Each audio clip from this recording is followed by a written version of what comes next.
Hello everyone and welcome back to another Doctor Who video. Top 10 12th Doctor stories today.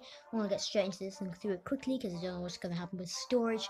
So yeah, let's get on with it. This is just my opinion, remember. Let's go. Number 10, Flatline. It's weird that I like this one because it's sort of the start of Clara becoming the Doctor. I mean, she is the Doctor in this one. She she she she's got a sonic screwdriver. She is the Doctor. So I'm surprised that I like it, but it just works because it's really funny. There's some really funny scenes in. And I think Riggsy's a really good character. I think he was a great choice to bring back. So yeah, it's not a perfect episode, and I do think the pacing is off here and there, but it's just a really fun one to watch. Number 9, The Pilot. So the first episode in Series 10 gets a spot on this list because I just think it's a joy to watch. It really is, and it's the perfect introduction of Bill. Bill's one of my favourite companions, and she gets a really good introduction here, almost as good as Martha's in Smith and Jones, and that was quite hard to beat. Nardo's also good in this one. I'm glad he came back from the previous two Christmas specials. The Puddle of Water is a interesting villain. I love how the Doctor takes Bill to all these different places. Really shows new viewers what the show is about, because I think Series 10 was supposed to be that sort of a series. Number 8, Thin Ice. Another one that's just it's not like the most alien threatening.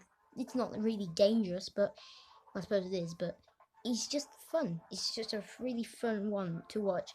Bill again just being brilliant, and the costumes are amazing for this one, and the scenes with the lights under the Thames are creepy, and the scene where the Doctor punches Sutcliffe is an awesome scene. So yeah, it's a really fun one to watch, and I'm just gonna keep saying that, but yeah, it is. Number 7, Deep Breath. So Peter Capaldi's first episode on Doctor Who, and I think it is really good. It's one of my favourites in Series 8, definitely. Just by the way, I have ranked all of Peter Capaldi's series, so I've ranked every episode in Series 8, 9 and 10. I'll put links in the description to those. So if you wanted to go and have a look at them. This one it did get very high on my Series 8 ranking. I think it was in 2nd place. Peter Capaldi just smashes it out. Park with his performance in here really captures the Doctor. Clara is good in this one, actually. I do like Clara, and this scene doesn't get talked about very much. The phone call from the 11th Doctor, I always forget about that scene, but I don't know. It seems a little bit forced, but I don't know. It was just nice to see the 11th Doctor back. Number 6, Oxygen. So it's probably the scariest episode in Series 10 so far. I think World Enough and Time just get to the scariest episode in Series 10, but this is definitely the scariest so far in the series. I think the suits are a really interesting villain. If you run out of oxygen, well, you run out of oxygen and die. It's a really interesting concept. I believe this is the first time we get to see Nardo properly for the first time. Well, I mean, we've seen him in Series 10, but not as a full-time companion. So I did like him in Shook Space Doors. Funny scenes again from Nardo. And in the Doctor being blind is a good idea as well. That lasting consequences through Series 10 that I love to see in Doctor Who.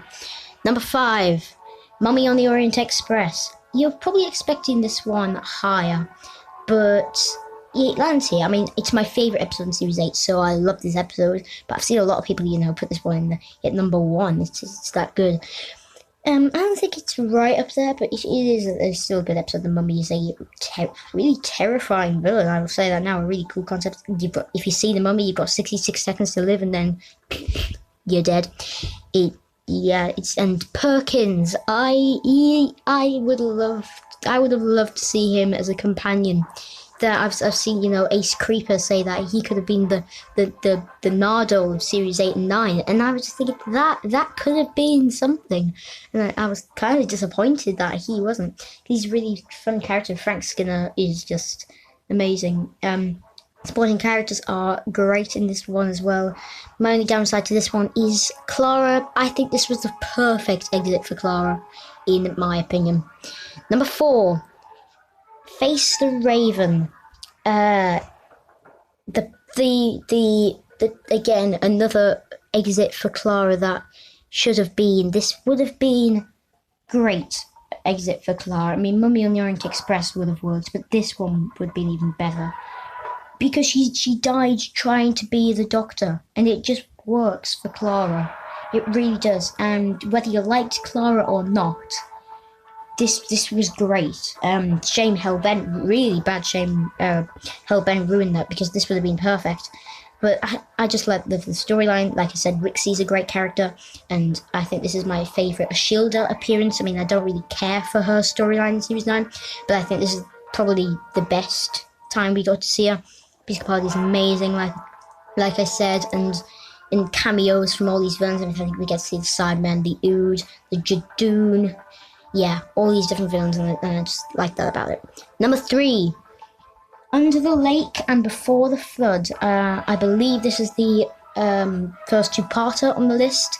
And a few weeks ago, this would have been definitely in number 1. It has dipped a little bit though, and here it is now. I think the ghosts are amazing villains. I think the Fisher King works. I think he looks quite good. Shame he wasn't in it longer. Supporting characters are really interesting, especially the deaf person, and it's just really clever the way it unfolds. And yeah, my favourite Toby Whithouse script.